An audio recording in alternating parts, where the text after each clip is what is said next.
만약 지금 이 순간 예수님과 마주 앉아 단 한 가지를 물을 수 있다면 무엇을 묻고 싶으신가요? 치유를 구하시겠습니까? 기적을 바라시겠습니까? 아니면 당신의 미래에 대한 분명한 답을 원하시겠습니까?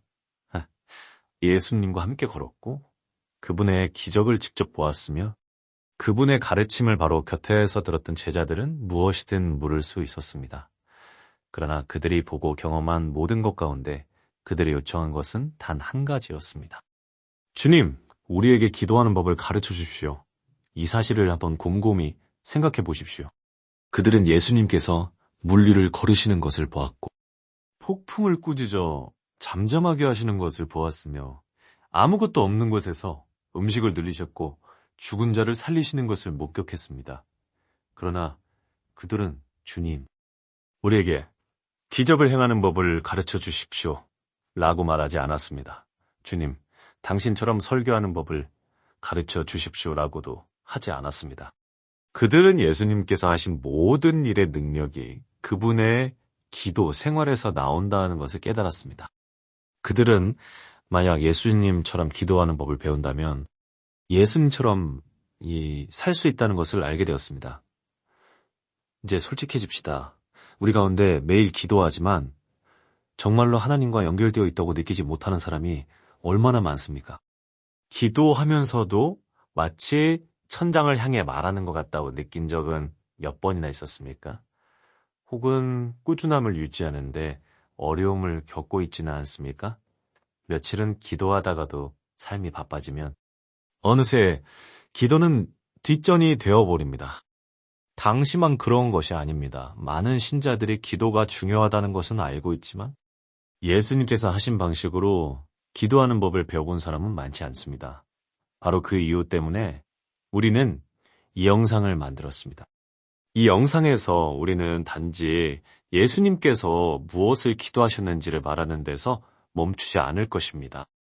우리는 그분이 어디에서 기도하셨는지, 언제 기도하셨는지, 어떻게 기도하셨는지, 그리고 가장 중요하게는 왜 기도하셨는지를 깊이 있게 살펴볼 것입니다. 하나님의 아들이시며 완전히 신성이신 예수님조차 기도가 필요했다면 하물며 우리는 얼마나 더 그래야겠습니까? 이것은 단순히 지식을 배우는 시간이 아닙니다. 이것은 변화에 관한 이야기입니다.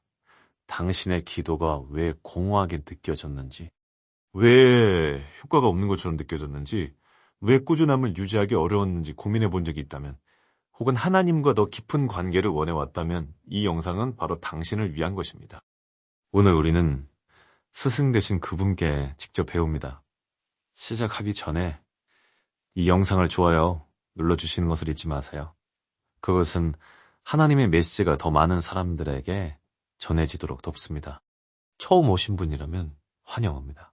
우리는 여러분이 믿음 안에서 더 깊이 성장하고 하나님과 동행하는 삶을 살아갈 수 있도록 성경의 모든 책을 깊이 있게 설명하는 영상을 제작해왔습니다. 우리의 목표는 단순합니다. 하나님의 말씀이 여러분에게 살아 움직이도록 만드는 것입니다. 또한 가장 강력한 가르침들 중 일부를 전자책으로 제작하여 여러분이 자신의 속도에 맞춰 공부할 수 있도록 준비했습니다. 아래 설명란을 확인하시고 받아보세요. 이제 여러분께 질문을 드립니다. 댓글에 남겨주세요. 우리는 모든 댓글을 하나하나 읽고 있으며 여러분을 위해 기도하고 싶습니다. 그럼 이제 시작해봅시다. 예수님의 삶에서 분명하게 드러나는 한 가지가 있다면 그것은 그분이 결코 아버지와 단절된 삶을 살지 않으셨다는 사실입니다. 그분의 기적과 지혜, 사랑하고 용서하는 능력은 모두 기도의 시간에서 흘러나왔습니다. 기도는 단지 예수님께서 하신 일이 아니었습니다. 그것은 그분의 존재 자체였습니다. 그러나 여기 문제가 있습니다. 많은 사람들은 기도를 믿지만 실제로 기도하지는 않습니다. 기도가 중요하다는 것은 알지만 긴급하다고 느끼지는 않습니다. 나중에 해야지 하며 미루지만 그 나중은 결코 오지 않습니다. 그러다 삶이 몰아칩니다. 스트레스, 불안, 선택의 순간들, 유혹, 영적인 싸움들. 그제서야 하나님의 도움이 절실해지지만 어떻게 그분과 연결해야 하는지 모르게 됩니다. 이것이 바로 예수님께서 끊임없이 기도하셨던 이유입니다. 그분은 위기를 기다리지 않으셨습니다. 언제나 아버지와 연결되어 계셨습니다. 기도는 전투가 시작되기 전부터 이미 예수님의 능력의 근원이었습니다. 한번 생각해 보십시오. 하루가 너무 바쁘고 너무 벅차고 너무 지쳐서 하루가 끝났을 때 오늘 나는 기도조차 하지 않았구나 라고 깨달은 적이 있지 않습니까? 아침에 하나님을 찾는 대신 휴대폰을 스크롤하며 하루를 시작한 적은 없었습니까? 일과 산만함 혹은 그저 하루를 버텨내는데 정신이 팔려 있다가 기도해야겠다고 떠올렸을 때는 이미 너무 지쳐 있었던 적은 없습니까? 익숙한 이야기처럼 들리시나요? 그러나 예수님께서는 그런 일이 일어나도록 두지 않으셨습니다. 그분은 완전히 소진된 후에야 기도하지 않으셨습니다. 그분은 항상 채워진 상태로 계셨습니다. 다른 사람들에게 부어주기 전에 먼저 아버지께서 그분 안에 부어주시도록 하셨습니다. 누가복음 옆장 12절은 이렇게 말합니다. 그 무렵 어느 날 예수님께서 기도하시려고 산으로 가셔서 밤이 새도록 하나님께 기도하셨습니다. 밤새도록입니다. 상상이 되십니까? 우리 대부분은 겨우 5분도 힘들어하지만 하나님의 아들이신 예수님은 온 밤을 기도로 보내셨습니다. 해야 했기 때문이 아니라 그렇게 하지 않으면 안 되었기 때문입니다. 그리고 이것은 단 한 번의 특별한 사건이 아니었습니다. 이것이 바로 그분의 삶의 방식이었습니다. 제자들을 선택하시기 전에도 기도, 십자가를 마주하시기 전에도 그래서 기도, 병든 자들을 고치시기 전에도 기도, 무리에게 설교하시기 전에도 기도? 이 패턴이 보이십니까? 예수님은 기도 없이 움직이지 않으셨습니다. 우리 이야기를 해봅시다. 우리는 얼마나 자주 기도하지 않은 채 움직입니까? 하나님께 먼저 묻지 않고 결정을 내리고 메시지를 보내고 글을 올리고 대화를 나눈 일이 얼마나 많습니까? 그러면서도 하나님, 왜 이렇게 멀게 느껴질까요? 라고 말합니다. 하지만 하루 종일 그분을 무시해왔습니다. 솔직히 말해 우리 대부분은 영적으로 텅 빈 상태로 달리고 있습니다. 기도의 연료 없이 인생을 운전을 하다가 연료가 떨어진 자동차처럼 결국 멈춰서게 됩니다. 우리는 압도당합니다. 방향을 잃습니다. 연약함을 느낍니다. 그러나 예수님은 결코 연료가 떨어지지 않으셨습니다. 왜입니까? 그분은 계속해서 연결되어 계셨기 때문입니다. 바로 여기서 모든 것이 달라집니다. 기도는 체크리스트를 채우는 것이 아닙니다. 근원과 연결되어 있는 것입니다. 당신의 휴대폰을 떠올려 보십시오. 그것은 모든 것과 연결된 생명선입니다. 통화, 메시지, 지도, 업무, 심지어 오락까지. 그러나 배터리가 다 되면 어떻게 됩니까? 휴대폰이 아무리 최신이라 해도 상관없습니다. 전원이 꺼지면 쓸모가 없습니다. 이것이 기도 없이 사는 우리의 모습입니다. 우리는 하나님과 연결되도록 창조되었습니다. 그리고 연결이 끊기면 우리는 능력을 잃습니다. 분별력을 잃습니다. 평안을 잃습니다. 그러나 예수님은 결코 연결을 잃지 않으셨습니다. 그렇기 때문에 병든 자를 고치시고 귀신을 쫓아내시며 십자가를 마주하고도 아버지요, 내 영혼을 아버지 손에 부탁하나이다 라고 말씀하실 수 있었습니다. 누가복음 23장 46절입니다. 그분은 결코 의심하지 않으셨고 결코 당황하지 않으셨으며 결코 초점을 잃지 않으셨습니다. 왜냐하면 항상 기도 가운데 계셨기 때문입니다. 그렇다면 질문이 있습니다. 당신은 지금 연결되어 있습니까? 아니면 텅 빈 상태로 달리고 있습니까? 하나님의 아들이신 예수님조차 끊임없는 기도가 필요했다면 하물며 우리는 얼마나 더 그러해야 하겠습니까? 그분이 물러나 기도할 시간을 만드셨다면 우리는 어떤 핑계를 댈 수 있겠습니까? 이것을 당신의 각성의 순간으로 삼으십시오. 기도를 타협할 수 없는 것으로 만드십시오. 무언가가 필요할 때만이 아니라, 기분이 내킬 때만이 아니라 매일 그 어떤 것보다 먼저 말입니다. 왜냐하면 예수님께서 누리셨던 동일한 능력, 동일한 평안, 동일한 연결이 당신에게도 열려있기 때문입니다. 그러나 당신은 반드시 연결해야 합니다. 지금까지 우리가 예수님께서 보여주신 삶에서 배운 것이 하나 있다면 그것은 이곳입니다. 기도는 단지 그분이 하신 일이 아니었습니다. 그것은 그분의 존재 자체였습니다. 그분은 편할 때만 기도하지 않으셨습니다. 상황이 힘들어질 때만 기도하지도 않으셨습니다. 그분은 기도 안에서 사셨습니다.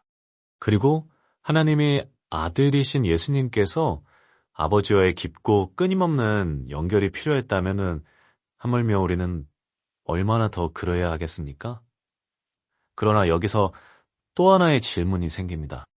예수님은 실제로 무엇을 위해 기도하셨을까요?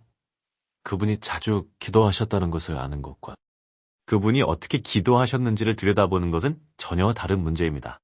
그분은 하나님께 무엇을 말씀하셨을까요? 그분의 마음에는 무엇이 담겨 있었을까요? 그리고 더 중요한 것은 그것이 우리가 어떻게 기도해야 하는지에 대해 무엇을 가르쳐 주는가 하는 점입니다. 예수님의 기도 가운데 가장 강력한 특징 중 하나는 그것이 단지 그분 자신만을 위한 것이 아니었다는 사실입니다. 잠시 이 사실을 생각해 보십시오. 만왕의 왕이시며 천사들을 명하실 권세를 가지신 분, 온 우주를 손에 붙들고 계신 분이 당신을 위해 기도하셨습니다. 요한복음 17장에서 우리는 예수님께서 드리신 기도 중 가장 친밀한 기도 가운데 하나를 보게 됩니다. 그것은 그분이 체포되시기 직전이었고 십자가로 가시기 바로 전이었습니다. 그때 그분은 무엇을 하고 계셨습니까? 제자들을 위해 기도하셨고 미래의 신자들을 위해 기도하셨으며 바로 당신을 위해 기도하셨습니다. 내가 비옵는 것은 이 사람들만 위함이 아니요. 또 그들의 말로 말미암아 나를 믿는 사람들도 위함이니이다. 요한복음 10장 20절입니다. 예수님은 눈앞에 있는 사람들만을 위해 기도하신 것이 아니었습니다. 그분은 앞으로 믿게 될 모든 사람들, 곧 당신과 나를 포함한 모두를 위해 기도하셨습니다. 그렇다면 그분은 무엇을 위해 기도하셨을까요? 하나, 됨, 보호, 힘, 그리고 아버지와 하나이셨던 것처럼 우리가 하나님과 하나 되기를 말입니다. 이 사실을 마음에 깊이 새기십시오. 가장 극심한 고통을 앞두고 세상의 죄의 무게를 지시기 전에 배신당하고 매를 맞고 십자가에 달리시기 전에 예수님은 자신에게 집중하지 않으셨습니다. 그분은 당신에게 집중하셨습니다. 바로 이것이 그분의 기도가 그렇게도 강력한 이유입니다. 그것은 이기적이지 않았기 때문입니다. 그것은 이타적이었습니다. 그리고 솔직히 말해 바로 이 지점에서 우리 대부분은 어려움을 겪습니다. 우리가 기도할 때 우리의 초점은 얼마나 자주 우리 자신에게, 우리의 필요와 고통과 욕망에 맞추어져 있습니까? 하나님께 우리의 요청을 가져오는 것은 잘못된 일이 아닙니다. 예수님도 그렇게 하셨습니다. 그러나 그분의 기도의 패턴을 보십시오. 그분은 고통 가운데서도 다른 사람들을 위해 기도하셨습니다. 힘들 때에도 하나님의 뜻을 위해 기도하셨습니다. 그분은 자신만을 위한 힘이 아니라 그분을 따르는 사람들을 위한 힘을 구하셨습니다. 그리고 이것이 우리를 성경 전체에서 가장 강렬한 기도의 순간 가운데 하나로 이끌어갑니다. 겟세마네 십자가를 지기 전날 밤이었습니다. 다가올 모든 것의 무게가 온전히 예수님 위에 내려앉았던 밤, 그분이 땅에 엎드려 피땀을 흘리며 아버지께 부르짖었던 밤이었습니다. 아버지여, 만일 아버지의 뜻이거든 이 잔을 내게서 옮기시옵소서. 그러나 내 뜻이 아니라 아버지의 뜻이 이루어지기를 원하나이다. 누가복음 20장 42절입니다. 여기서 잠시 멈춰봅시다. 이 장면은 그냥 지나칠 수 없는 순간이기 때문입니다.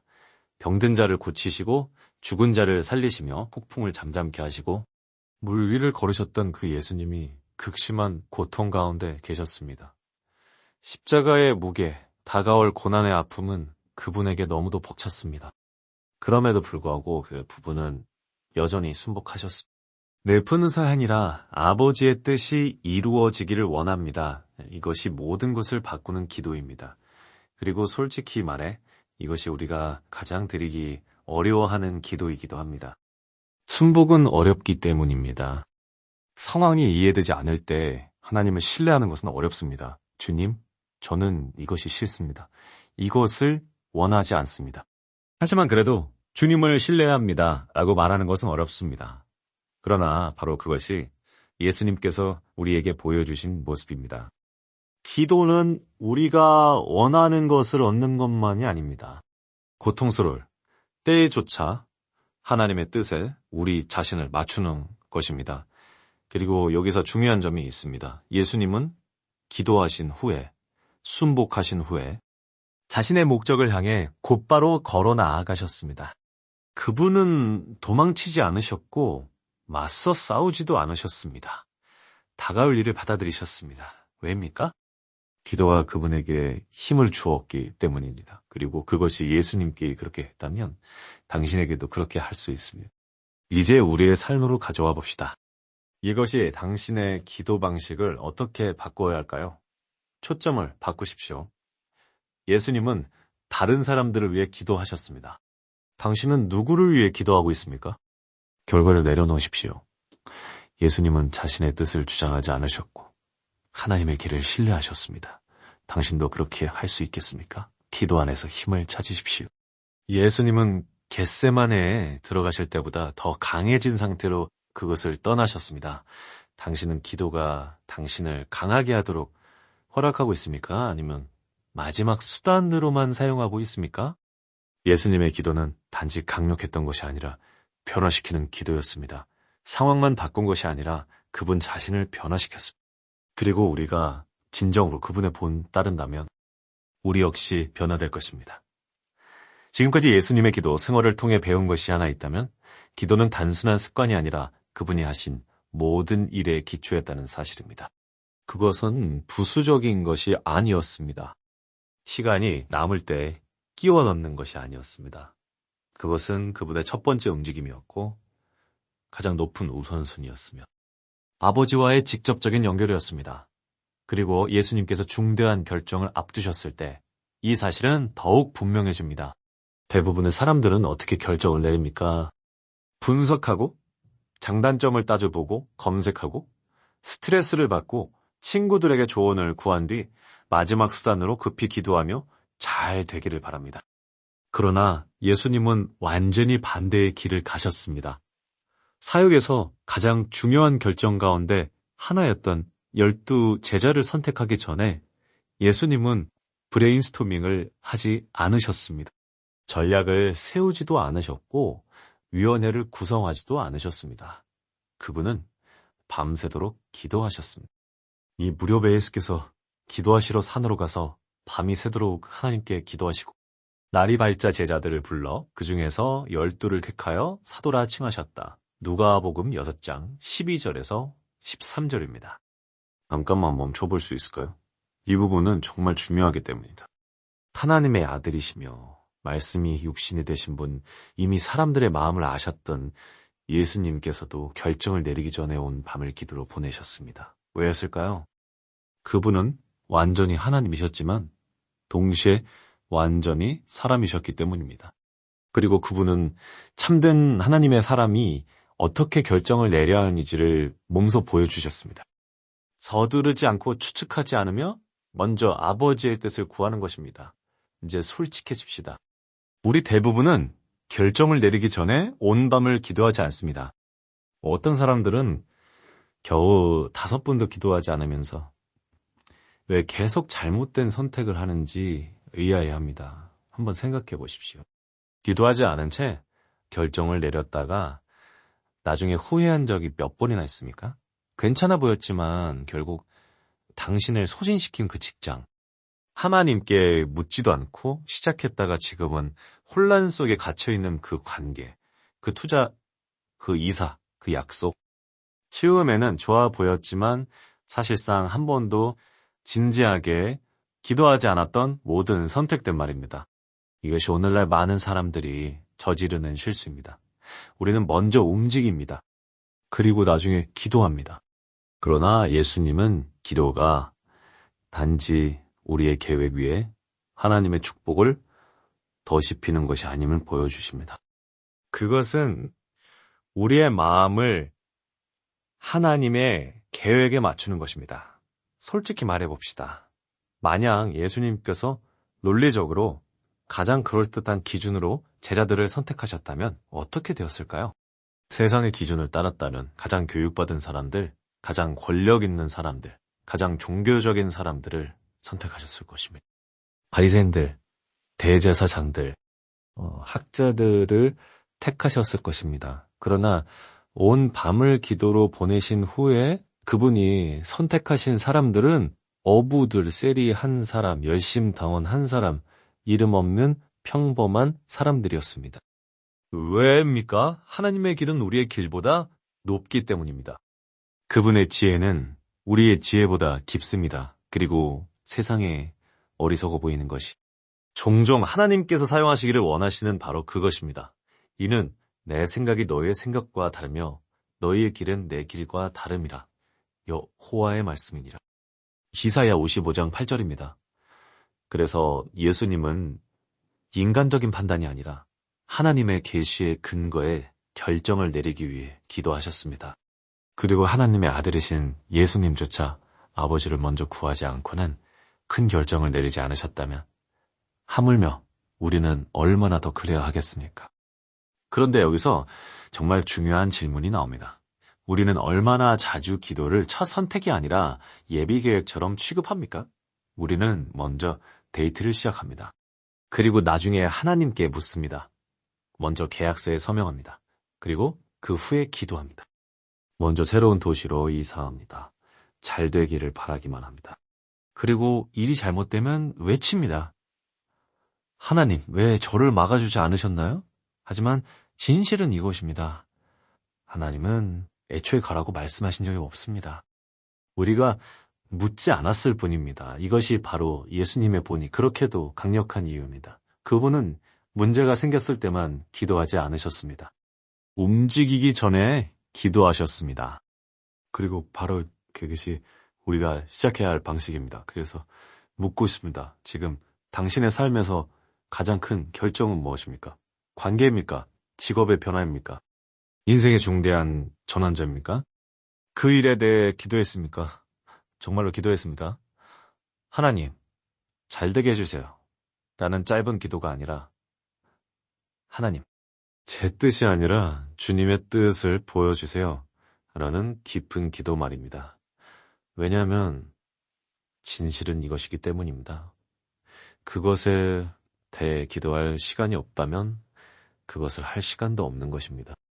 예수님은 제자들을 선택하시기 전에 온 밤을 기도하셨습니다. 온 밤을 말입니다. 그런데 우리는 인생을 바꾸는 선택을 앞두고도 5분 기도하는 것조차 힘들어합니다. 어쩌면 우리가 계속 후회로 이어지는 결정을 내리는 이유가 바로 여기에 있는지도 모릅니다. 그러나 좋은 소식이 있습니다. 이제부터는 그렇게 하지 않아도 됩니다. 이 순간부터 기도를 마지막 수단이 아니라 첫 번째 반응으로 삼으십시오. 그렇게 할 때 하나님께서 주신 것이 아닌 것을 쫓는 일을 멈추게 될 것입니다.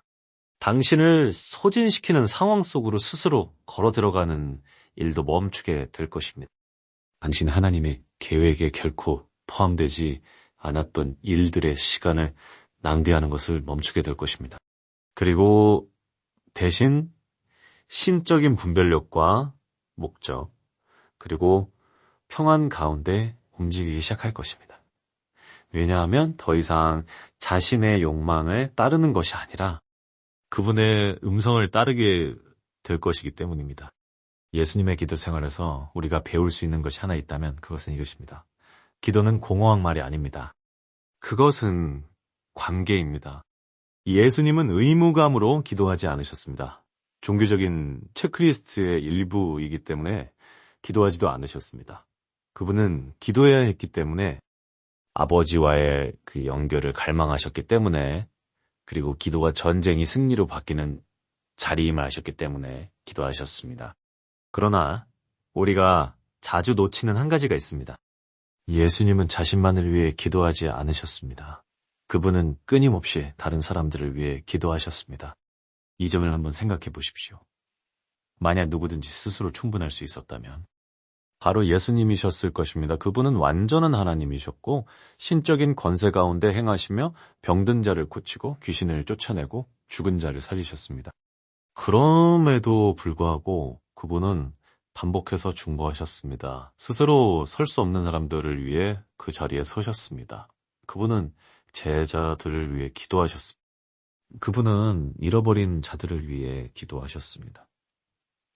그리고 여기서 이야기는 매우 이제 개인적인 차원으로 들어갑니다. 그분은 당신을 위해 기도하셨습니다. 이 사실을 마음에 새겨보십시오. 당신이 자신을 위해 처음 기도하기도 전에 예수님은 이미 당신을 위해 기도하셨습니다. 요한복음 17장에서 우리는 성경에 기록된 예수님의 가장 긴 기도를 보게 됩니다. 그것은 그분이 십자가에 달리시기 전날 밤 고난을 앞둔 마지막 시간들이었습니다. 그런데 그분은 무엇을 하고 계셨습니까? 당신을 위해 기도하고 계셨습니다. 내가 비옵는 것은 이 사람들만 위함이 아니요. 또 그들의 말로 말미암아 나를 믿는 사람들도 위함입니다. 요한복음 17장 20절입니다. 이것은 당신이 태어나기도 전에 예수님께서 이미 당신을 마음에 두고 계셨다는 뜻입니다. 당신이 처음으로 기도를 속삭이기도 전에 예수님은 이미 아버지 앞에서 당신을 들어올리고 계셨습니다.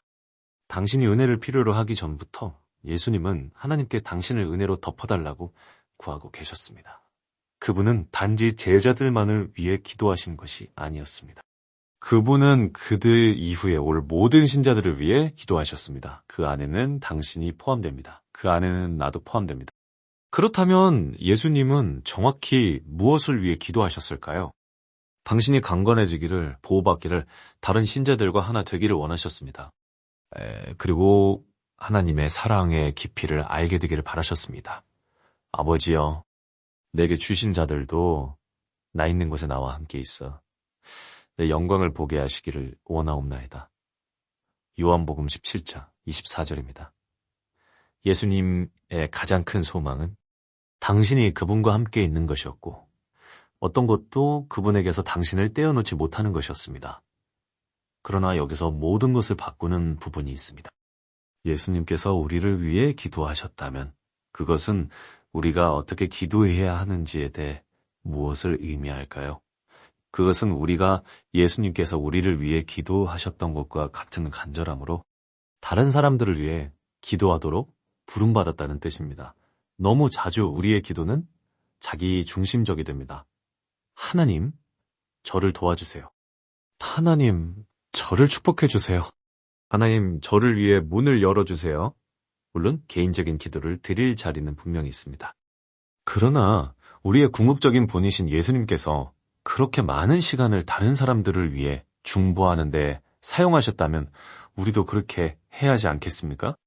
한 가지 묻고 싶습니다. 마지막으로 언제 자신을 위해 기도할 때와 같은 열정으로 누군가를 위해 기도해 본 적이 있습니까? 왜냐하면 이것이 진실이기 때문입니다. 당신의 삶 속에는 스스로를 위해 기도하지 못하는 사람들이 있습니다. 어떤 사람들은 방법을 알지 못합니다. 어떤 사람들은 너무 부서져서 시도조차 하지 못합니다. 바로 그 지점에서 당신이 필요합니다. 예수님께서 우리를 위해 그 자리에 서 주셨던 것처럼 우리는 다른 사람들을 위해 그 자리에 서도록 부름받았습니다. 어려운 가운데 있는 그 친구를 위해 기도하십시오. 하나님에게서 멀어져 있는 그 가족을 위해 기도하십시오. 길을 잃고 상처 입은 것처럼 보이는 그 직장 동료를 위해 기도하십시오. 무거운 짐을 지고 있는 그 지도자를 위해 기도하십시오. 기도는 단지 당신만을 위한 것이 아닙니다. 당신 주변에 있는 사람들을 들어 올리는 것입니다. 그래서 야고보서 5장 16절은 우리에게 이렇게 말합니다. 서로를 위해 기도하라. 그리하면 치유를 받으리라. 의인의 기도는 역사하는 힘이 큽니다. 우리가 중보할 때 다른 사람들의 필요를 하나님 앞에 가져갈 때 거기에는 능력이 있습니다. 그리고 이것을 꼭 기억하십시오. 당신의 기도는 당신이 생각하는 것보다 훨씬 더 큰 영향을 미치고 있습니다. 어려움에 처한 친구를 위해 드린 그 기도는 당신이 아는 것보다 훨씬 더 그를 강하게 만들었을 수 있습니다. 누군가의 구원을 위해 속삭였던 그 기도는 그 사람의 마음이 하나님을 향해 부드러워지기 시작한 이유일지도 모릅니다. 교회를 위해 드린 그 기도는 사람들의 삶 속에서 사슬이 끊어지기 시작한 이유가 될 수도 있습니다. 우리는 기도의 결과를 항상 즉시 보지는 못합니다. 그러나 그것이 하늘과 땅을 움직이지 않고 있다는 뜻은 아닙니다. 예수님은 자신만을 위해 기도하지 않으셨습니다. 그분은 다른 사람들을 위해 그 자리에 서셨습니다. 그리고 이제 우리에게도 같은 일을 하라고 초대하십니다. 그러니 지금 이 순간 한 가지를 해봅시다. 잠시 멈추어 보십시오. 당신의 삶 속에서 기도가 필요한 한 사람을 떠올려 보십시오. 어려움 가운데 있는 사람, 돌파가 필요한 사람 말입니다. 이제 그저 생각만 하지 말고 그를 위해 기도하십시오. 그를 들어 올리십시오. 그의 삶 가운데 하나님께서 역사하시도록 부르짖으십시오. 예수님께서 당신을 위해 기도하셨던 것처럼 이제 당신도 다른 사람들을 위해 기도하도록 부름받았습니다. 그리고 하지만 무엇을 기도해야 할지 잘 모르겠어요 라고 생각하고 있다면 걱정하지 마십시오. 로마서 8장 26절은 우리에게 놀라운 약속을 줍니다. 성령께서 우리의 연약함을 도우십니다. 우리는 마땅히 무엇을 기도해야 할지 알지 못하지만 성령께서 말할 수 없는 탄식으로 우리를 위해 친히 중보하십니다. 당신에게 말이 없을 때에도 하나님께는 말씀이 있습니다. 누군가에게 무엇이 필요한지 정확히 알지 못할 때에도 성령님은 알고 계십니다. 당신의 기도가 당신이 생각하는 것보다 더 중요한 이유는 기도가 단순한 소통이 아니라 전쟁이기 때문입니다. 그것은 자신도 필요를 깨닫지 못하는 누군가를 위해 그 자리에 서는 것입니다. 그리고 분명히 말할 수 있습니다. 오늘 이 순간에도 누군가는 누군가의 기도 덕분에 살아 있습니다. 다창하면 손자를 위해 울부짖던 기도하는 할머니였을지도 모릅니다. 무릎 꿇고 자녀를 위해 중보하던 어머니였을지도 모릅니다. 모든 것이 절망적으로 보일 때조차 기도를 멈추지 않았던 친구였을지도 모릅니다. 예수님은 당신이 그것을 필요로 한다는 사실조차 알기 전에 이미 당신을 위해 기도하셨습니다. 이제 당신의 차례입니다. 오늘 당신은 누구를 위해 기도하겠습니까? 왜냐하면 설교하는 것보다, 노래하는 것보다, 그 어떤 것보다도 가장 그리스도다운 행동은 바로 이것이기 때문입니다. 예수님처럼 기도하는 것입니다. 예수님의 기도 생활에서 우리가 배울 수 있는 한 가지가 있다면 그것은 이것입니다. 기도는 결코 우리 자신만을 위한 것이 아닙니다. 그것은 다른 사람들을 위해 그 자리에 서는 것입니다. 예수님은 자신만을 위해 기도하지 않으셨습니다. 그분은 제자들을 위해 기도하셨습니다. 그분은 잃어버린 자들을 위해 기도하셨습니다. 심지어 자신의 원수들을 위해서도 기도하셨습니다. 그리고 여기서 당신을 놀라게 할 이야기가 하나 있습니다. 그분은 당신을 위해서도 기도하셨습니다.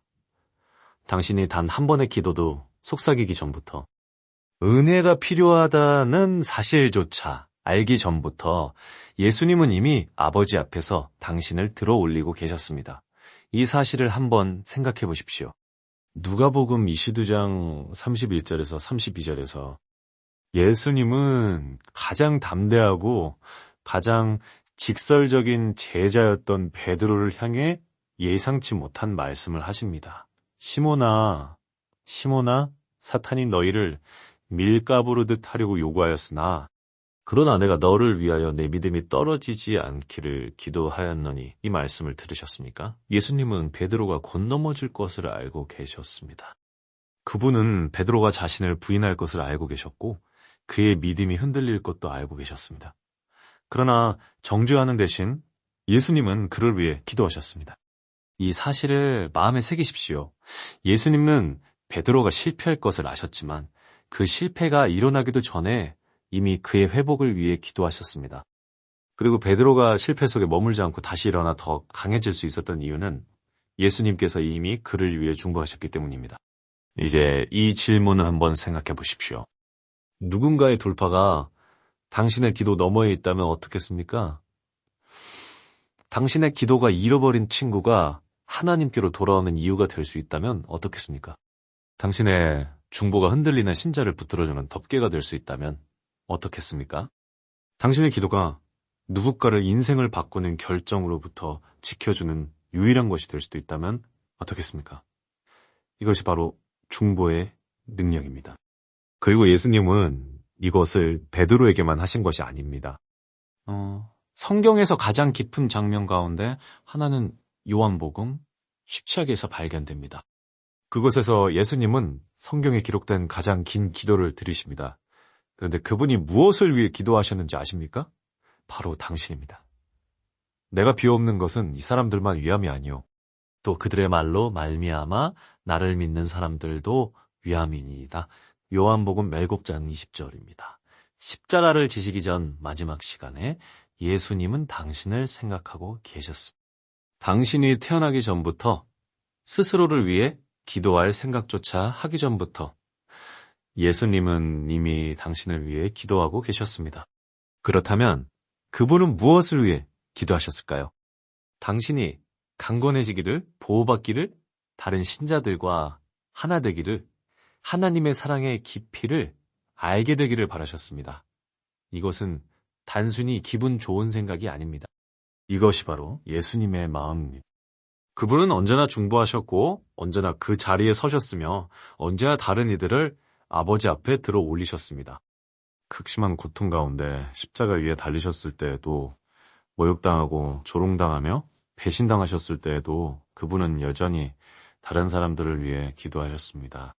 아버지여 저들을 사하여 주옵소서. 자기들이 하는 것을 알지 못함이니이다. 누가복음 13장 34절입니다. 상상해 보십시오. 손과 발에 못이 박힌 채 숨쉬는 것조차 힘든 십자가 위에서 예수님의 관심은 여전히 그분을 그곳에 매단 사람들에게 향해 있었습니다. 한 가지 묻고 싶습니다. 마지막으로 당신을 상처 준 누군가를 위해 기도한 것이 언제였습니까? 왜냐하면 이것이 진실이기 때문입니다. 당신의 삶 속에는 결코 스스로를 위해 기도하지 않을 사람들이 있기 때문입니다. 어떤 사람들은 방법을 알지 못합니다. 어떤 사람들은 너무 부서져서 시도조차 하지 못합니다. 바로 그 지점에서 당신이 필요합니다. 예수님께서 우리를 위해 그 자리에 서주셨던 것처럼 말입니다. 우리는 다른 사람들을 위해 그 자리에 서도록 부름받았습니다. 어려운 가운데 있는 그 친구를 위hen 기도하십시오. 하나님에게서 멀어져 있는 그 가족을 위해 기도하십시오. 길을 잃고 상처 입은 것처럼 보이는 그 직장 동료를 위해 기도하십시오. 무거운 짐을 지고 있는 그 지도자를 위해 기도하십시오. 기도는 단지 당신만을 위한 것이 아닙니다. 당신 주변에 있는 사람들을 들어 올리는 것입니다. 그리고 이것을 꼭 기억하십시오. 당신의 기도는 당신이 생각하는 것보다 훨씬 더 큰 영향을 미치고 있습니다. 어려움에 처한 친구를 위해 드린 그 기도는 당신이 아는 것보다 훨씬 더 그를 강하게 만들었을 수 있습니다. 누군가의 구원을 위해 속삭였던 그 기도는 그 사람의 마음이 하나님을 향해 부드러워지기 시작한 이유일지도 모릅니다. 교회를 위해 드린 그 기도는 사람들의 삶 속에서 사슬이 끊어지기 시작한 이유가 될 수도 있습니다. 우리는 기도의 결과를 항상 즉시 보지는 못합니다. 그러나 그것이 하늘과 땅을 움직이지 않고 있다는 뜻은 아닙니다. 예수님은 자신만을 위해 기도하지 않으셨습니다. 그분은 이 다른 사람들을 위해 그 자리에 서셨습니다. 그리고 이제 그분은 우리에게도 같은 일을 하라고 초대하십니다. 그러니 지금 이 순간 한 가지를 해봅시다. 잠시 멈추어 보십시오. 당신의 삶 속에서 기도가 필요한 한 사람을 떠올려 보십시오. 어려운 가운데 있는 사람, 돌파가 필요한 사람 말입니다. 이제 그저 생각만 하지 말고 그를 위해 기도하십시오. 그를 들어 올리십시오. 그의 삶 가운데 하나님께서 역사하시도록 부르짖으십시오. 예수님께서 당신을 위해 기도하셨던 것처럼 이제 당신도 다른 사람들을 위해 기도하도록 부름받았습니다. 그리고 하지만 무엇을 기도해야 할지 잘 모르겠어요 라고 생각하고 있다면 걱정하지 마십시오. 로마서 8장 26절은 우리에게 놀라운 약속을 줍니다. 성령께서 우리의 연약함을 도우십니다. 우리는 마땅히 무엇을 기도해야 할지 알지 못하지만 성령께서 말할 수 없는 탄식으로 우리를 위해 친히 중보하십니다. 당신에게 말이 없을 때에도 하나님께는 말씀이 있습니다. 누군가에게 무엇이 필요한지 정확히 알지 못할 때에도 성령님은 알고 계십니다. 당신의 기도가 당신이 생각하는 것보다 더 중요한 이유는 기도가 단순한 소통이 아니라 전쟁이기 때문입니다. 그것은 자신도 필요를 깨닫지 못하는 누군가를 위해 그 자리에 서는 것입니다. 그리고 분명히 말할 수 있습니다. 오늘 이 순간에도 누군가는 누군가의 기도 덕분에 살아 있습니다. 방황하는 손자를 위해 울부짖던 기도하는 할머니였을지도 모릅니다. 무릎 꿇고 자녀를 위해 중보하던 어머니였을지도 모릅니다. 모든 것이 절망적으로 보일 때조차 기도를 멈추지 않았던 친구였을지도 모릅니다. 예수님은 당신이 그것을 필요로 한다는 사실조차 알기 전에 이미 당신을 위해 기도하셨습니다. 이제 당신의 차례입니다. 오늘 당신은 누구를 위해 기도하겠습니까? 왜냐하면 설교하는 것보다, 노래하는 것보다, 그 어떤 것보다도 가장 그리스도다운 행동은 바로 이것이기 때문입니다. 예수님처럼 기도하는 것입니다. 삶이 순조로울 때에는 기도가 자연스럽게 느껴집니다. 그러나 모든 것이 무너지고 있을 때는 기도가 불가능하게 느껴집니다. 그럼에도 불구하고 예수님의 삶에서 가장 중요한 순간들, 가장 큰 전투들, 가장 깊은 고통들, 가장 어두운 시간들은 모두 기도로 표시되어 있었습니다. 예수님에게서 우리가 배울 수 있는 한 가지가 있다면 기도는 쉬운 날만을 위한 것이 아니라는 점입니다. 기도는 폭풍을 위한 것이며 고난을 위한 것이며 모든 것이 무너지는 것처럼 느껴지는 순간을 위한 것입니다. 견딜 수 없는 고통 가운데 십자가에 달리신 예수님께서 마지막으로 남기신 말씀들 가운데 하나는 이것이었습니다. 아버지여, 내 영혼을 아버지 손에 부탁하나이다. 누가복음 23장 46절입니다. 이 사실을 한번 깊이 생각해 보십시오. 매를 맞고 모욕당하고 버림받은 그 순간에도 예수님은 여전히 기도하셨습니다. 그것은 암호 기도가 아니었습니다. 신뢰의 기도였고 순복의 기도였으며 지금 이 고통 가운데서 아무런 위로도 보이지 않는 이 순간에도 나는 모든 것을 당신의 손에 맡깁니다라고 고백하는 기도였습니다. 삶이 당신을 산산조각 낼 때, 예상보다 더 나쁜 진단을 받았을 때, 관계가 무너졌을 때, 계획이 붕괴되어 잿더미 한가운데에 서 있을 때 당신은 무엇을 하십니까? 기도합니까? 아니면 하나님에게서 멀어집니까? 왜냐하면 진실은 이것이기 때문입니다. 당신의 위기는 당신을 하나님의 품으로 밀어넣을 수도 있고 그분에게서 멀어지게 할 수도 있습니다. 그리고 예수님은 어떤 선택을 해야 하는지 우리에게 보여주셨습니다. 십자가에 달리시기 전날 밤 겟세마네에서 예수님은 피땀을 흘릴 만큼 간절히 기도하셨습니다. 다가올 일을 아시며 극심한 고뇌 가운데 계셨습니다. 그분은 고통을 외면하지 않으셨습니다. 강한 척하지도 않으셨습니다. 무릎을 꿇고 기도하셨습니다. 아버지여, 만일 아버지의 뜻이거든 이 잔을 내게서 옮기시옵소서. 그러나 내 뜻이 아니라 아버지의 뜻이 이루어지기를 원하나이다. 누가복음 22장 42절입니다. 예수님은 위기 속에서만 기도하신 것이 아니라 위기 이전에 기도하셨습니다. 이 사실을 마음에 새기십시오. 우리 대부분은 폭풍이 닥친 뒤에야 기도하기 시작합니다. 그러나 예수님은 폭풍이 오기 전에, 체포되기 전에, 배신당하기 전에, 못이 박히기 전에 이미 기도하고 계셨습니다. 그분은 이미 무릎을 꿇고 계셨습니다. 우리 가운데 얼마나 많은 사람들이 절박해졌을 때, 고통이 견딜 수 없을 때, 불안이 압도할 때, 다른 선택지가 없을 때에야 기도합니까? 그러나 만약 폭풍이 오기 전에 기도한다면 어떨까요? 예수님은 무엇이 옳지 아시면서도 여전히 기도를 선택하셨습니다. 왜냐하면 기도는 위기를 통과하게 할 뿐만 아니라 위기를 대비하게 하기 때문입니다. 이렇게 생각해 보십시오. 폭풍이 닥칠 때 기초를 허둥지둥 세우고 싶으십니까? 아니면 이미 그 위에 서 있고 싶으십니까? 예수님은 폭풍 전에 기도하셨고 폭풍 속에서 기도하셨으며 폭풍을 지나서도 기도하셨습니다. 그리고 십자가 위에서 하신 마지막 말씀은 고난을 어떻게 감당해야 하는지 우리에게 모든 것을 말해줍니다. 아버지여, 내 영혼을 아버지 손에 부탁하나이다. 삶이 당신을 부수고 있을 때, 짐이 너무 무거울 때, 더 이상 한 걸음도 나아갈 수 없을 것처럼 느껴질 때, 당신의 첫 반응이 그것을 아버지의 손에 맡기는 것이라면 어떨까요? 자신의 이해의 손에 맡기는 것이 아니라 감정의 손에 맡기는 것도 아니고 세상의 의견의 손에 맡기는 것도 아니라 오직 그것을 감당하실 수 있는 분의 손에 맡기는 것입니다. 예수님은 일이 잘 될 때 어떻게 기도해야 하는지만 가르쳐 주신 것이 아닙니다. 견딜 수 없을 때 어떻게 기도해야 하는지를 몸소 보여주셨습니다. 그리고 중요한 사실이 하나 더 있습니다. 예수님의 고난에는 목적이 있었습니다.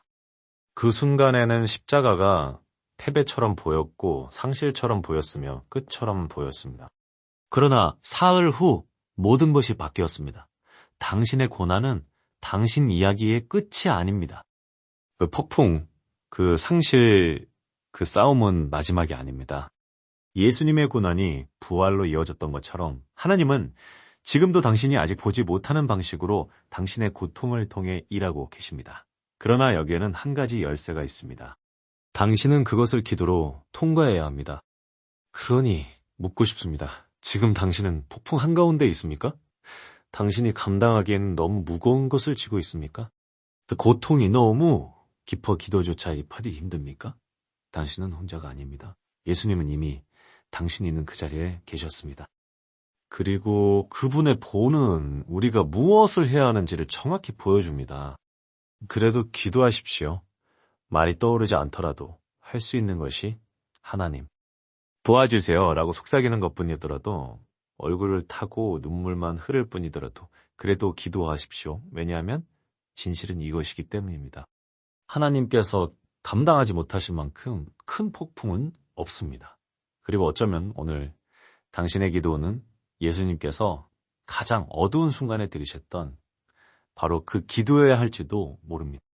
아버지여, 이 상황을 아버지 손에 맡깁니다. 이 고통을 아버지 손에 맡깁니다. 이 미래를 아버지 손에 맡깁니다. 왜냐하면 아버지의 손이 예수님을 죽음 자체에서 건져내실 만큼 강하셨다면 그 손은 지금 이 폭풍 속에서도 당신을 충분히 붙드실 만큼 강하기 때문입니다. 그러므로 위기가 당신의 기도를 침묵시키게 하지 마십시오. 오히려 그것이 당신을 더 깊은 기도로 이끌게 하십시오. 지금까지 교훈이 우리에게 보여준 것이 하나 있다면, 그래서 기도는 단지 인생의 가장 힘든 순간을 통과하기 위한 것이 아니라 그 순간들이 오기 전에 우리를 준비시키는 것이라는 사실입니다. 예수님은 자신의 본으로 그것을 보여주셨지만 거기서 멈추지 않으셨습니다. 한 걸음 더 나아가 실제로 우리에게 기도하는 법을 가르쳐 주셨습니다. 생각해 보십시오. 예수님의 제자들은 무엇이든 요청할 수 있었습니다.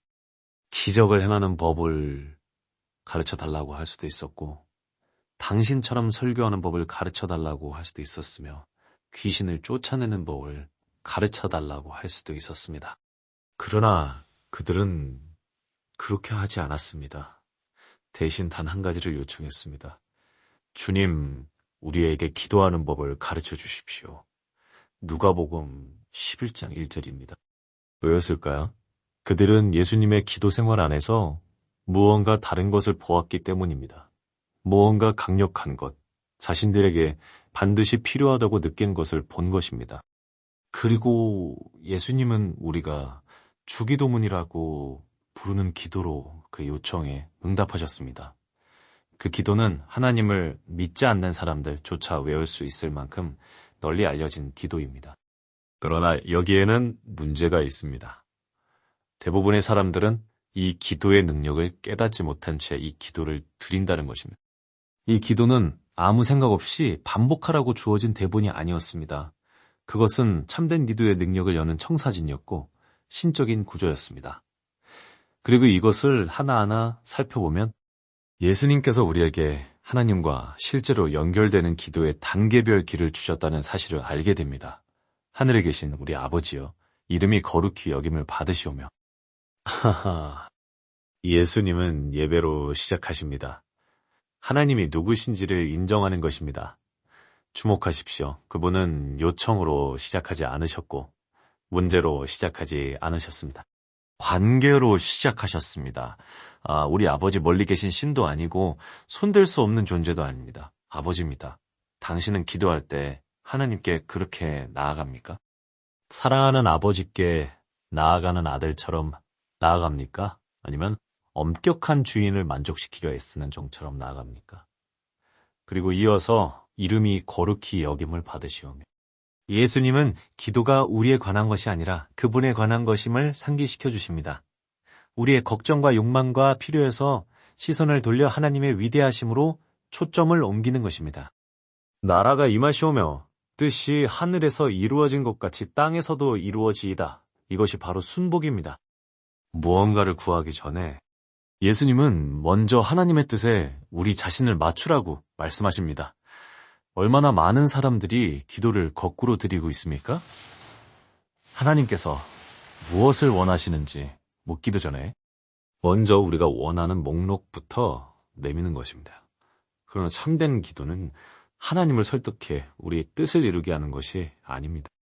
하나님께서 이미 하고 계신 일에 우리 자신을 맞추는 것입니다. 오늘 우리에게 일용할 양식을 주시옵고 이제 마침내 첫 번째 요청이 등장합니다. 그러나 예수님이 무엇이라고 말씀하시는지 주목하십시오. 일용할 양식입니다. 주간도 아니고 월간도 아니며 하나님. 앞으로 10년 동안 편안하게 살 만큼 한꺼번에 주세요. 반입니다. 매일입니다. 왜냐하면 기도는 하나님에게서 무언가를 얻는 것만이 아니라 매일매일 그분께 의지하는 것이기 때문입니다. 너무 많은 사람들이 위기가 닥쳤을 때만 기도합니다. 그러나 예수님은 매일 우리의 필요를 위해 기도하라고 말씀하십니다. 왜냐하면 매일 기도를 멈추는 순간 매일 의지하는 것도 멈추기 때문입니다. 우리가 우리에게 빚진 자를 사하여 준 것 같이 우리 죄를 사하여 줍시고.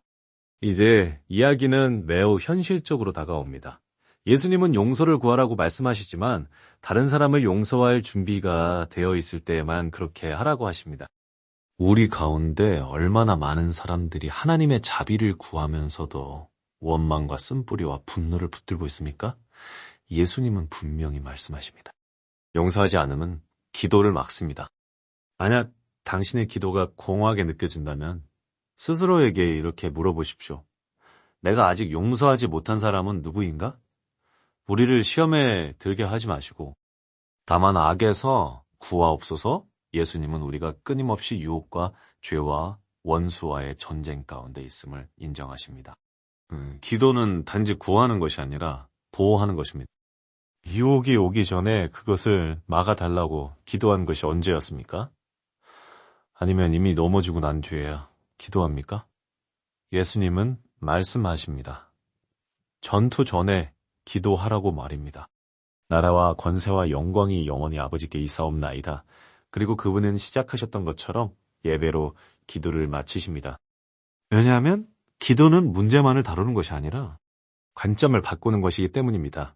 하나님의 나라와 권세와 영광에 초점을 맞출 때 우리의 두려움은 작아지고 의심은 사라지며 문제들은 우리를 붙잡고 있던 힘을 잃게 됩니다. 그리고 우리는 하나님께서 주권자이심을 다시 기억하게 됩니다. 주기도문은 단순한 기도가 아닙니다. 그것은 전략이며 전투 계획이며 하나님과 가장 깊이 연결되는 길입니다. 그렇다면 질문은 이것입니다. 당신은 그저 말을 읽고 있습니까? 아니면 실제로 기도하고 있습니까?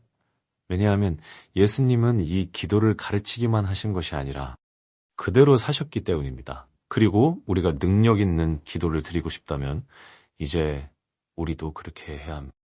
예수님께서 기도에 대해 우리에게 가르쳐 주신 마지막 것이 전투 계획이었다면 요한복음 17장에서 드리신 기도는 그 전투 자체였습니다.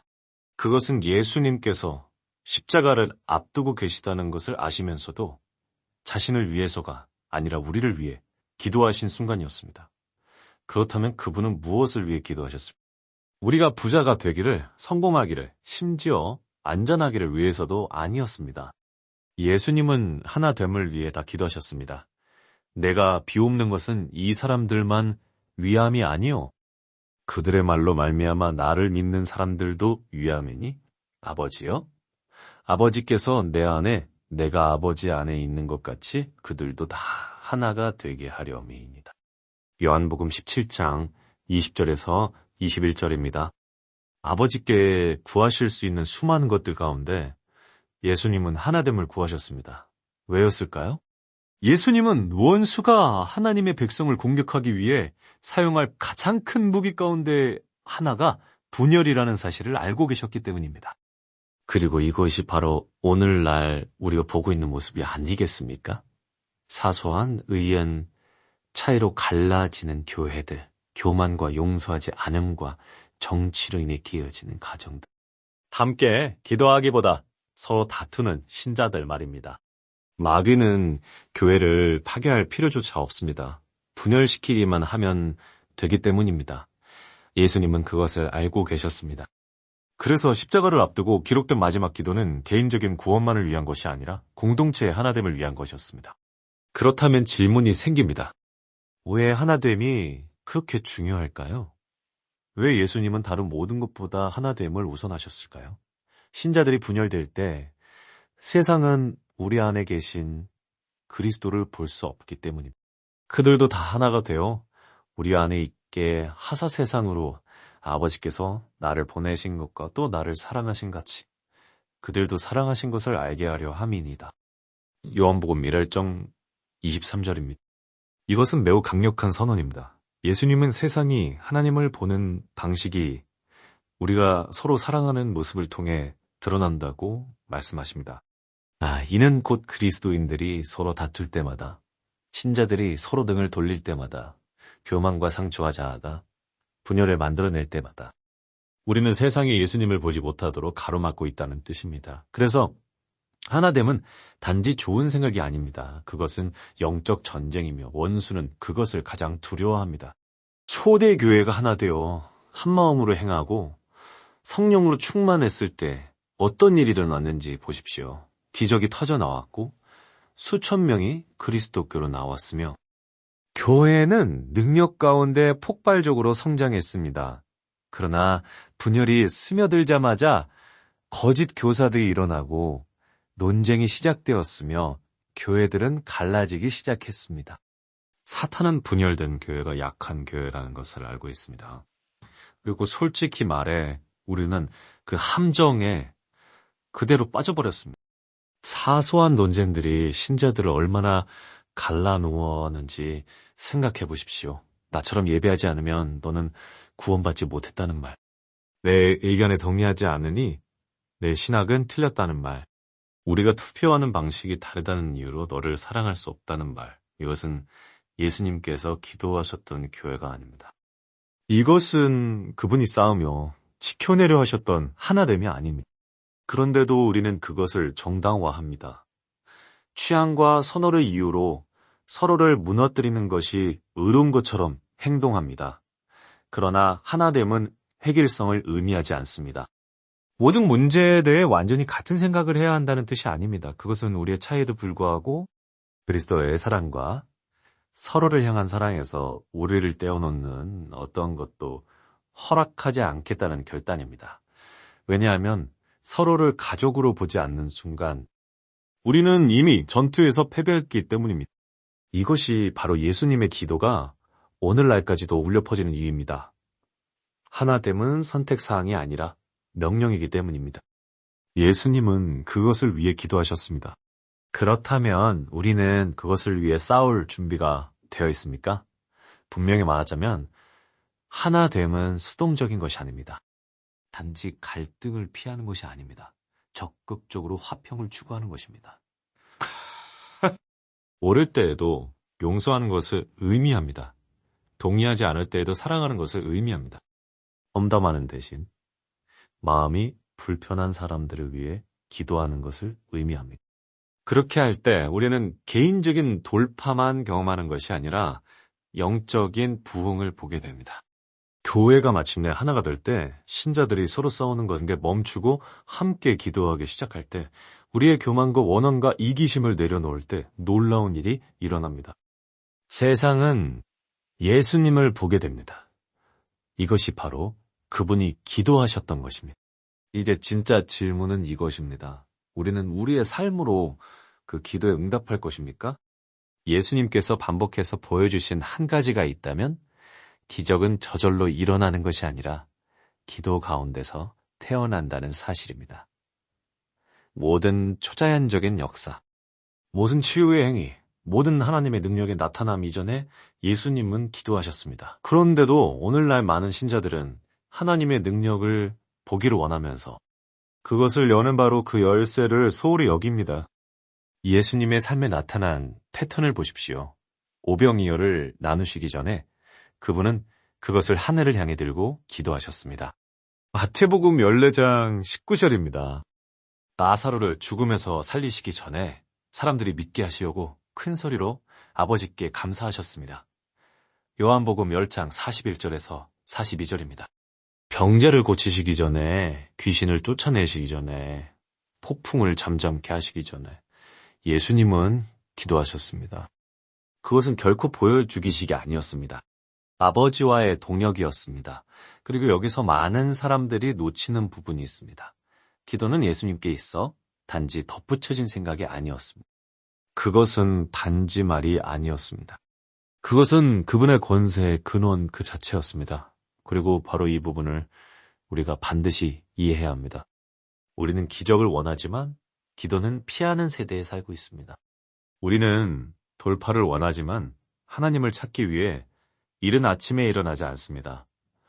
우리는 부흥을 원하지만 금식하며 중보하는 시간을 내지 않습니다. 우리는 능력을 원하지만 하루에 한 5분의 기도조차 우선순위에 두지 않습니다. 그래서 우리는 예수님께서 보셨던 것을 보지 못하는 것입니다. 초대교회는 이것을 이해하고 있었습니다. 오순절 이전에 그들은 무엇을 했습니까? 기도했습니다. 사도행전 1장 14절입니다. 베드로와 요한이 성전에서 안전뱅이를 고치기 전에 그들은 기도하러 가고 있었습니다. 사도행전 3장 1절입니다. 바울과 실라가 감옥에서 풀려나기 전에 그들은 기도하며 찬양했습니다. 사도행전 16장 25절입니다. 그 패턴은 우리 눈앞에 분명히 놓여 있지만 우리는 그것을 무시해왔습니다. 예수님은 단지 기적을 행하신 것이 아니었습니다. 초자연적인 삶을 어떻게 살아야 하는지를 우리에게 보여주셨습니다. 핵심은 재능이나 카리스마, 뛰어난 소리가 아니었습니다. 핵심은 기도였습니다. 그리고 여기서 이야기는 더욱 현실적으로 다가옵니다. 오늘날 많은 신자들이 삶 속에서 하나님의 역사를 보지 못하는 이유는 하나님이 변하셨기 때문이 아닙니다. 우리가 변했기 때문입니다. 우리는 우리의 삶을 산만함으로 가득 채웠습니다. 하나님의 임재보다 휴대폰에 더 많은 시간을 쓰고 있습니다. 중보보다 오락을 우선순위에 두고 있습니다. 그러면서 왜 우리의 믿음이 약하게 느껴지는지 궁금해합니다. 왜 우리가 읽기만 하던 기적들을 보지 못하는지 궁금해합니다. 왜 두려움과 의심과 불안과 영적인 메마름과 싸우는지 궁금해합니다. 답은 복잡하지 않습니다. 답은 기도입니다. 그리고 내가 말하는 기도는 식사 전에 드리는 빠르고 얕고 형식적인 기도가 아닙니다. 하늘을 흔들고 견고한 진을 무너뜨리는 기도, 산을 옮기고 삶을 변화시키는 기도, 하나님께서 움직이실 때까지 무릎을 꿇게 만드는 그런 기도입니다. 왜냐하면 예수님께서 그렇게 하셨기 때문입니다. 그분은 편할 때만 기도하지 않으셨습니다. 모든 일 이전에 기도하셨습니다. 제자들을 선택하기 전에 밤새도록 기도하셨습니다. 누가복음 6장 12절입니다. 십자가를 마주하기 전에 겟세마네에서 피땀을 흘리며 기도하셨습니다. 누가복음 스르장 44절입니다. 사역에 들어가기 전에 광야에서 40일 동안 금식하셨습니다. 마태복음 4장 2절입니다. 하나님의 아들이 기도가 필요했다면? 하물며 우리는 얼마나 더 그러해야 하겠습니까? 그러므로 이제 진짜 질문을 던져봅시다. 당신은 예수님께서 사셨던 방식대로 살고 있습니까? 아니면 기도의 삶 없이 기적만을 보고 싶어 합니까? 자신의 힘에 의지하고 있습니까? 아니면 능력의 근원과 연결되어 있습니까? 왜냐하면 진실은 이것이기 때문입니다. 기적은 막연한 바람에서 나오지 않습니다. 돌파는 우연히 일어나지 않습니다. 부흥은 무작위적인 사건이 아닙니다.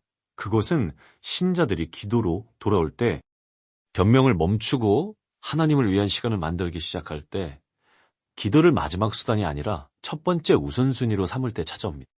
예수님 자신이 육신을 입으신 하나님이심에도 불구하고 모든 기적 이전에 기도하셔야 했다면 우리가 같은 일을 하지 않으면서 어떻게 능력 가운데 살아가기를 기대할 수 있겠습니까?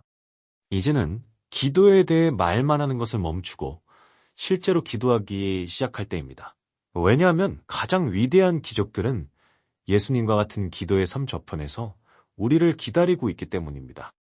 우리가 결국 놓쳐서는 안 될 한 가지가 있다면 그것은 이것입니다. 예수님은 기도를 위한 기도를 들으신 것이 아니었습니다. 그분의 삶 전체가 기도를 중심으로 돌아가고 있었습니다. 모든 중요한 결정, 모든 기록, 모든 고난의 순간마다 기도는 그분의 기초였습니다. 이제 우리는 스스로에게 물어야 합니다. 우리는 예수님께서 기도하셨던 방식대로 기도하고 있는가? 솔직히 말해, 우리 가운데 많은 사람들에게 기도는 우선순위가 아니라 부수적인 생각에 불과합니다. 우리는 절박할 때, 일이 잘못될 때, 하나님께 무언가가 필요할 때만 기도합니다.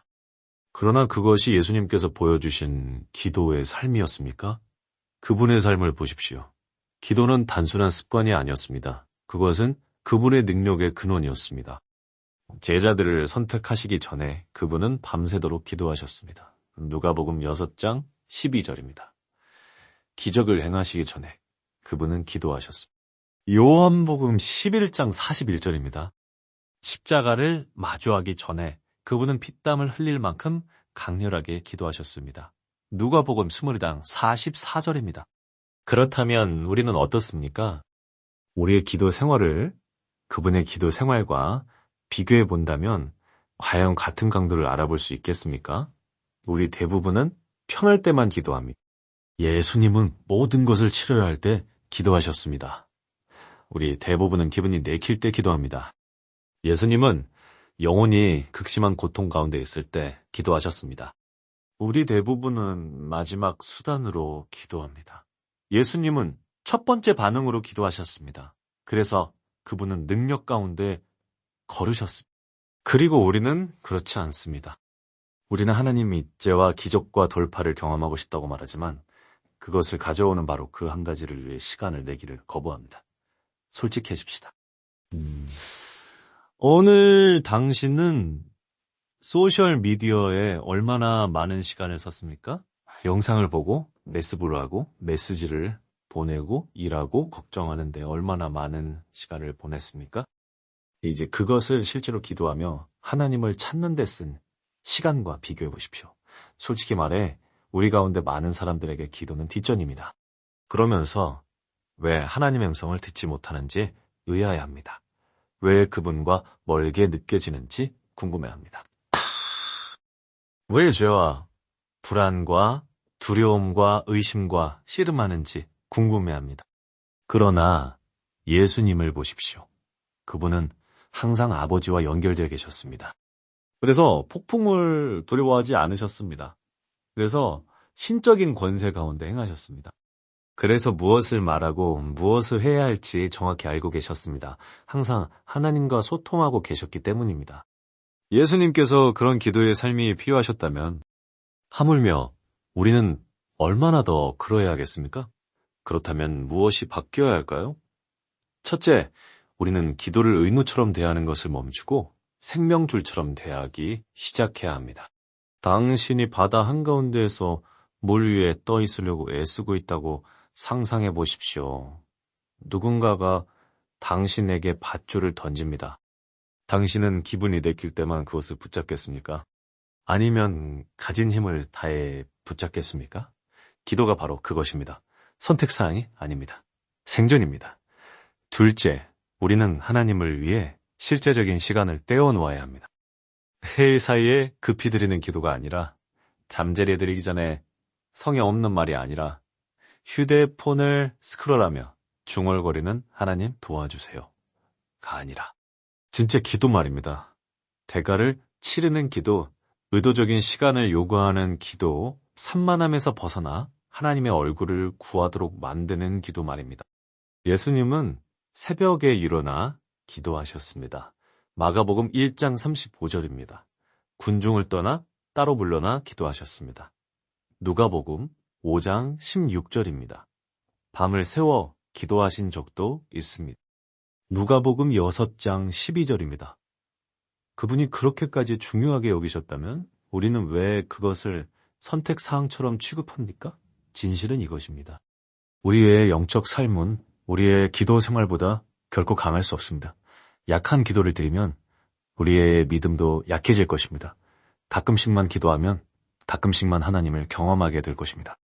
이 기도를 소홀히 하면 우리는 그분에게서 멀게 느낄 것입니다. 그러나 예수님께서 기도하셨던 방식대로 기도하는 법을 배우기 시작하면 모든 것이 달라집니다.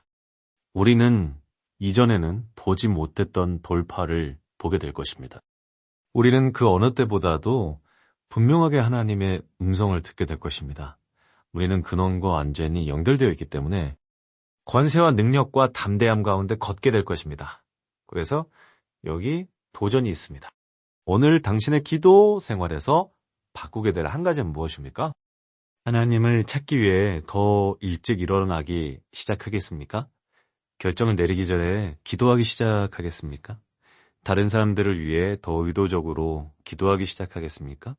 결국 우리는 예수님의 본을 따르든지 따르지 않든지 둘 중 하나입니다. 그리고 육신을 입으신 하나님이신 예수님조차 자신의 사명을 이루기 위해 기도가 필요하셨다면 하물며 우리는 얼마나 더 그러해야 하겠습니까? 더 이상 변명도, 더 이상 산만함도, 더 이상 기도를 마지막 수단처럼 대하는 일도 그만두십시오. 이제는 예수님처럼 기도할 때입니다.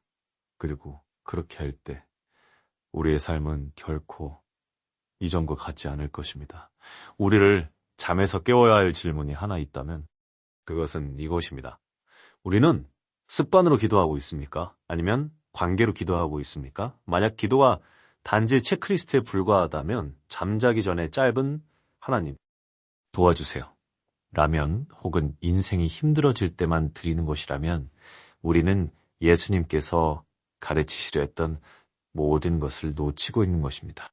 기도는 결코 종교적인 의미로 의도된 것이 아니었습니다. 그것은 살아계신 하나님과의 관계로 의도된 것이었습니다. 그런데도 우리의 모습을 보십시오. 우리는 무언가가 필요할 때 기도합니다. 곤란에 처했을 때 기도합니다. 영적으로 느껴질 때 기도합니다. 그러나 예수님은 매 순간 매일매일 아버지가 필요했기 때문에 기도하셨습니다. 우리는 어떻습니까? 아니면 우리 스스로 인생을 감당할 수 있다고 생각합니까? 바로 여기에 차이가 있습니다. 그래서 예수님은 결코 흔들리지 않으셨고 길을 잃지 않으셨으며 자신의 목적에서 단절되지 않으셨습니다. 그분은 기분이 내킬 때만 기도하지 않으셨습니다. 그분은 기도 안에서 서셨습니다. 우리가 놓쳐온 것이 바로 이것입니다. 우리는 하나님의 능력과 인재와 기적을 경험하고 싶어 합니다. 그러나 그것을 가져오는 바로 그 한 가지를 우선순위에 두지 않습니다. 한번 생각해 보십시오. 하나님의 아들이신 예수님, 모든 권세와 모든 지혜와 모든 능력을 가지신 그분조차 끊임없이 기도할 필요를 느끼셨습니다. 그분은 결정을 내리기 전에 기도하셨고 기적을 행하시기 전에도 기도하셨습니다. 그분은 기쁠 때에도 기도하셨고 상처받았을 때에도 기도하셨으며 지칠 때에도 기도하셨습니다. 그렇다면 예수님께서 그런 기도의 삶이 필요하셨다면 우리는 왜 그렇지 않겠습니까? 어쩌면 오늘날 많은 신자들이 영적으로 공허함을 느끼는 이유가 바로 여기에 있는지도 모릅니다. 그들은 축복을 주시는 분을 쫓기보다 축복만을 쫓고 있습니다. 그들은 하나님의 도움을 구하지만 그분의 임재 안에서 시간을 보내지는 않습니다. 생명의 근원 자체를 소홀히 한 채 영적인 연료가 바닥난 상태로 달리고 있는 것입니다. 기도는 선택 사항이 아닙니다. 마지막 수단도 아닙니다. 기도는 생존입니다. 기도 없이는 우리는 무력합니다. 기도 없이는 우리는 방향을 잃습니다. 기도 없이는 우리는 연약하고 산만해지며 원수의 모든 공격에 취약해집니다. 그런데도 많은 사람들이 참된 기도에 삶 없이 그리스도인의 삶을 살려고 합니다. 그러니 이것을 개인적인 질문으로 가져와 봅시다. 당신의 기도 생활은 어떻습니까? 식사 전에 드리는 기도만 말하는 것이 아닙니다. 무언가를 고쳐달라고 요청하는 순간들만을 말하는 것도 아닙니다. 당신은 정말로 매일 하나님을 찾고 있습니까? 왜냐하면 진실은 이것이기 때문입니다. 하나님과의 관계는 당신의 기도 생활만큼만 강합니다. 그분의 음성을 알고 싶다면 그분과 시간을 보내야 합니다. 그분의 능력 안에서 걷고 싶다면 그분과 시간을 보내야 합니다. 돌파를 보고 싶고 영적으로 성장하며 하나님께서 부르신 삶을 살고 싶다면 반드시 그분과 시간을 보내야 합니다. 지름길은 없고 대체물도 없습니다. 그리고 우리는 시작하기에 적절한 순간을 기다리는 것을 멈춰야 합니다. 예수님은 기도할 자유시간이 생길 때까지 기다리지 않으셨습니다. 피곤하지 않을 때까지 기다리지도 않으셨습니다. 방해 요소가 사라질 때까지 기다리지도 않으셨습니다. 그분은 기도를 자신의 우선순위로 삼으셨습니다. 그래서 여기 도전이 있습니다. 오늘 당신의 기도 생활에서 어떤 한 가지 변화를 만들겠습니까? 결정을 내리기가 아니라 결정하기 전에 기도하기 시작하겠습니까? 하나님을 찾기 위해 더 일찍 일어나겠습니까? 기도를 급히 끝내는 것을 멈추고 실제로 하나님의 음성에 귀 기울이기 시작하겠습니까? 왜냐하면 변화를 만들지 않으면 아무것도 변하지 않기 때문입니다. 이것은 또 하나의 종교적 규칙을 더하자는 이야기가 아닙니다. 아버지께 더 가까이 나아가자는 초대입니다. 절대적인 능력과 지혜와 권세 가운데 걸으셨던 예수님조차 매일 기도가 필요하셨다면 우리도 마찬가지입니다. 그러니 더 이상 변명하지 마십시오. 더 이상 미루지 마십시오. 더 이상 산만함이 하루에서 가장 중요한 부분을 훔쳐가도록 내버려 두지 마십시오. 이제는 예수님처럼 기도할 때입니다. 그렇게 할 때 우리의 삶은 결코 이전과 같지 않을 것입니다. 우리가 모두 하나님께 드려야 할 한 가지 요청이 있다면 그것은 이것입니다. 주님, 우리에게 기도하는 법을 가르쳐 주십시오. 왜냐하면 기도는 우리가 하는 어떤 행위가 아니라 우리가 존재하는 모든 것의 기초이기 때문입니다.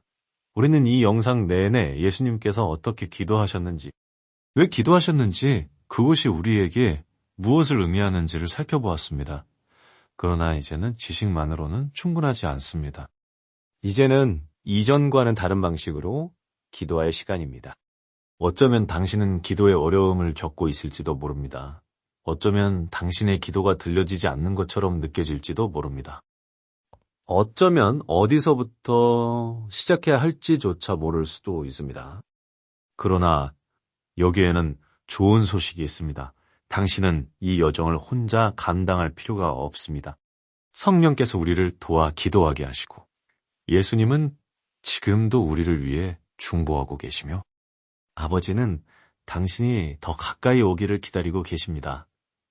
그러니 지금 이 순간 함께 기도합시다. 하나님께서 우리 기도 생활을 변화시켜 달라고 구합시다. 산만함과 변명과 의심을 내려놓고 그분과의 더 깊은 연결로 들어갑시다. 어디에 있든지 고개를 숙이고 마음을 열고 함께 기도합시다. 아버지 하나님, 열린 마음으로 주 앞에 나아갑니다. 우리는 습관으로, 관성으로, 의무감으로 기도하고 싶지 않습니다. 이전과는 다른 방식으로 주님을 알고 주님을 찾고 주님의 임재를 경험하기를 원합니다. 주님, 우리에게 기도하는 법을 가르쳐 주십시오. 예수님처럼 믿음으로, 친밀함으로, 순복함으로 기도하게 하소서. 조용한 곳에서, 은밀한 순간에서, 아침의 고요함 속에서 주님을 찾게 하소서. 결정을 내리기 전에, 행동하기 전에, 스스로 해결하려 하기 전에 먼저 기도하게 하소서. 하나님, 기도를 마지막 수단이 아니라 첫 번째 우선순위로 대하지 않았던 모든 순간을 용서해 주십시오. 산만하로 집중하지 못한 채 서둘러 기도하며 시간과 관심에 남은 것만 드렸던 모든 순간을 용서해 주십시오. 주님, 기도에 대한 새로운 갈망을 우리에게 부어주십시오. 매일 주님의 임재로 우리를 이끄는 갈망. 가장 먼저 주님을 찾게 만드는 갈망. 주님의 음성을 듣지 않고는 살 수 없게 만드는 갈망을 주소서. 또한 우리 자신만을 위해 기도하는 데서 멈추지 않게 하시고 가족을 위해, 친구를 위해, 잃어버린 자들을 위해 상처 입고 고통받으며 주님에게서 멀어진 이들을 위해 기도하게 하소서. 우리를 중보자로 세워주시고 기도의 전사로 세워주시며 영적 영역에서 다른 이들을 위해 그 자리에 서서 싸우는 사람들로 만들어주십시오. 아버지 하나님, 한 가지를 더 구합니다. 우리의 기도에 능력을 더해주십시오. 공허한 말이 아니라 하늘을 흔드는 기도, 산을 옮기는 기도, 치유와 회복과 돌파와 변화를 가져오는 기도를 드리게 하소서. 주님의 말씀은 야고보서 5장 16절에서 의인의 간구는 역사하는 힘이 크다고 말합니다. 주님, 우리의 기도를 능력있고 효과적으로 만들어 주십시오. 우리의 기도가 주님의 뜻과 일치하게 하시고 멈출 수 없는 기도가 되게 하소서. 이제 이루실 일들, 다가올 돌파들, 기다리고 있는 기적들, 우리 마음에서 시작될 부흥을 미리 감사드립니다. 이 기도를 예수 그리스도의 강력한 이름으로 봉헌합니다. 아멘. 이 기도가 당신의 마음에 와닿았다면 혼자만 간직하지 마십시오. 기도의 삶이 자라야 할 누군가와 이 영상을 나눠주세요. 그리고 더 깊이 들어가고 싶다면 설명란에 있는 전자책도 확인해보세요. 믿음을 굳게 세우고 하나님의 말씀을 이전과는 전혀 다른 깊이로 이해하도록 돕는 강력한 성경 공부 도구들을 준비했습니다. 떠나기 전에 아래에 댓글 남겨주세요. 오늘부터 당신의 기도 생활에서 바꾸기로 결단한 한 가지는 무엇입니까? 늘 은혜 가운데 거하시고 결코 기도를 멈추지 마십시오.